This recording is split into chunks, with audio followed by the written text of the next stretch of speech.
உலகம் வர பீப்புள்ஸ் பிரின்சஸ்ன்னு அழைச்சாங்க. அவங்க தான் பிரின்சஸ் டயானா.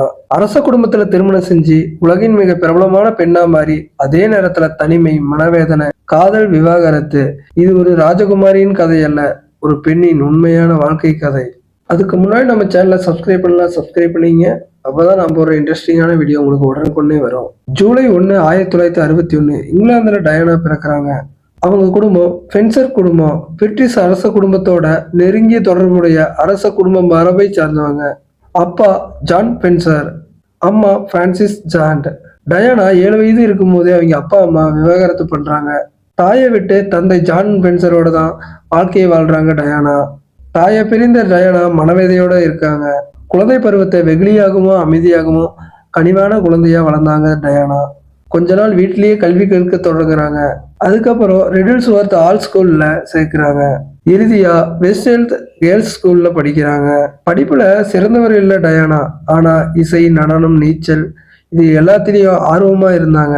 16 வயசுல சுவிட்சர்லாந்துல உள்ள இன்ஸ்டிடியூட் ஆல்பின் பள்ளியில படிச்சு பின்னால பிரெஞ்சு மொழியையும் கற்கிறாங்க.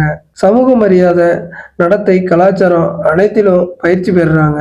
அதன் பிறகு லண்டன் திரும்பி கைன் கார்டன் டீச்சராகவும் பேபி ஷிட்டராகவும் வேலை செய்யறாங்க. 1977 பிரின்ஸ் சார்லஸ் டயானாவை முதல்ல சந்திக்கிறாரு. 16 வயதான டயானாவின் எளிமையும் வெகுளித்தனமும் சார்லஸுக்கு ரொம்ப பிடிக்குது. 1980 ராயல் நிகழ்ச்சியில சார்லஸ் மீண்டும் டயானாவை சந்திக்கிறாரு. அப்போ டயானா ராயல் ஃபேமிலி விதிமுறைகளுக்கு ஏற்ற மாதிரி மரியாதையா நடந்துக்கிறாங்க. அதை பார்த்த சார்லஸுக்கு டயானா ஃபியூச்சர் குயின் மெட்டீரியல் மாதிரி தெரியுறாங்க. 1981 பிப்ரவரி 6 சார்லஸ் டயானா கிட்ட நாம இருவரும் திருமணம் செஞ்சுக்கலான்னு கூறுறாரு. டயானாவும் உடனே சம்மதிக்கிறாங்க. 1981 அதே ஆண்டு பிப்ரவரி 24 நிச்சயதார்த்தம் ஆகுது. டயானாவும் சார்லஸும் தனியார் தொலைக்காட்சிக்கு பேட்டி அளிக்கிறாங்க. பத்திரிகையாளர் do you love each other அப்படின்னு கேள்வி எழுப்புறாரு. Diana of course. Charles whatever love means as அப்படின்னு பதிலளிக்கிறாரு. 1981 ஜூலை 29 பிரின்ஸ் சார்லஸும் டயானாவும் திருமணம் செஞ்சுக்கிறாங்க. உலகம் முழுக்க கோடிக்கணக்கான மக்கள் தொலைக்காட்சியில பாக்குறாங்க. அப்போ டயானோட வயசு 20.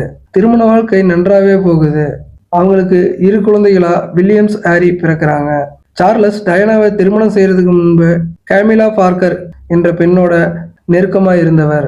சார்லஸோட தவறான உறவு திருமணத்துக்கு பிறகு தொடருது. சார்லஸின் தவறான தொடர்பு, அரச கட்டுப்பாடு, தனிமை, டிப்ரெஷன், பல நேரங்கள்ல தற்கொலை முயற்சி செய்ததாகவும் பின்னர் பேட்டி ஒன்றில் டயானா சொல்றாங்க.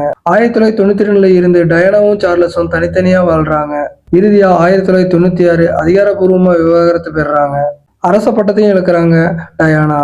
ஆனா பிரின்சஸ் ஆஃப் வேல்ஸ்ங்கிற பேரோட தொடர்றாங்க டயானா. 1997 கோடை காலத்துல டயானா அவரோட தந்தை மற்றும் குழந்தைகளோட விடுமுறைக்காக சென்ற இடம் தான் தெற்கு பிரான்ஸ் கடற்கரை பகுதி. அப்போ படகுல பயணம் செய்யும் போது எகிப்து தொழிலதிபர் மகன் டோடி அறிமுகமாகிறார். பிறகு அவங்க 2 பேருக்கும் நல்ல பழக்கம் ஏற்படுது. பிரான்ஸ், இத்தாலி கடற்கரையிலும் இருவரும் தங்குறாங்க. டயானாவும் டோடியும் படகுல இருக்கும் புகைப்படங்கள் உலகம் முழுக்க பரவுது. அதுக்கப்புறம் டயானா டோடி உறவு பற்றி செய்திகள் அதிகரிக்குது. 1997 ஆகஸ்ட் 31 நள்ளிரவு டயானாவும் டோடியும் இட்ஸ் ஹோட்டல்ல இருந்து கார்ல புறப்படுறாங்க. பத்திரிகை புகைப்படக்காரர்கள் இருவரையும் பின்தொடர்றாங்க. காரை ஓட்டுவது ஹோட்டல் செக்யூரிட்டி.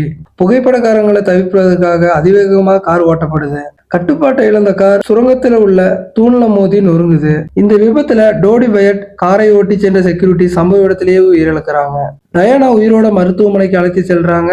சில மணி நேரம் கழித்து சிகிச்சை பலனின்றி உயிரிழக்கிறாங்க. இந்த விபத்துக்கும் உயிர் போனதுக்கும் அதிக வேகம், டிரைவர் மது அறிந்திருந்தார், சீட் பெல்ட் அணியாதது, பத்திரிகை புகைப்படக்காரர்கள் பின்தொடர்ந்தது, இதுவே விபத்துக்கு காரணமா சொல்லப்படுது. டயானாவின் உடல் பிரெஞ்சு அதிகாரிகளால் தயார் செய்யப்படுது. டயானாவின் உடலை கொண்டு வர ராயல் ஃபேமிலி சார்பில் பிரின்ஸ் சார்லஸ் தனியா பாரிஸ் வராரு. பிறகு உடல் லண்டனுக்கு கொண்டு வரப்படுது. ஆயிரக்கணக்கான மக்கள் மலர்கள் வைத்து அஞ்சலி செலுத்துறாங்க. சில நாட்கள்ல மலர்கள் ஒரு மலை மாதிரி குவியுது. இறுதிச் சடங்கை உலகம் முழுக்க 250 கோடி மக்களுக்கு மேல டிவியில பாக்குறாங்க.